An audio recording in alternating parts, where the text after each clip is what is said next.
আমি আপনাদেরকে অনুরোধ করবো 4টি কাজ আপনারা নিজেদের জন্য খুব গুরুত্বপূর্ণ মনে করে লিখে নিন এবং এই কাজগুলো নিজেদের জীবনের জন্য অপরিহার্য করে নিন। তাহলে আমরা আমাদের সত্যিকার মানে এই যে মানব সত্তা রয়েছে, হিউম্যান ডিভাইস রয়েছে, এই হিউম্যান ডিভাইসটাকে যদি আমি সংশোধন করতে চাই, পরিশুদ্ধ করতে চাই, এর আখলাকটাকে সুন্দর করতে চাই, তাহলে এই কাজগুলো আল্লাহ রাসূল সাল্লাল্লাহু আলাইহি ওয়াসাল্লামের নির্দেশনা আলোকে খুবই গুরুত্বপূর্ণ। 1 নম্বর হচ্ছে বলবেন কম, শুনবেন বেশি।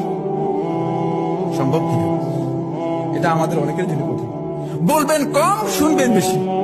এখনই লিখে নিন, আজকে থেকে প্র্যাকটিস করুন। তাহলে দেখবেন যে আপনার আপনি এরপরে 1 মাস পরে যদি এই প্র্যাকটিস করে আসে, আপনি দেখেন যে আপনার অবশ্যই অবস্থার পরিবর্তন হচ্ছে, অবশ্যই অবস্থার পরিবর্তন। বলবেন কম, শুনবেন বেশি। 2 নম্বর হচ্ছে কাজ করবেন বেশি, দেখবেন কম। অন্যের কাজ দেখার আপনার দরকার নেই, অন্যের কাজ দেখলে আপনি ভুল বের করবেন। নিজে কাজ করবেন বেশি আর অন্যের কাজ দেখবেন কম। অন্যের কাজ দেখার আপনার দরকার নেই। 3 নম্বর পয়েন্ট হচ্ছে নিজের দোষ দেখবেন, অন্যের ভালো কাজ দেখবেন।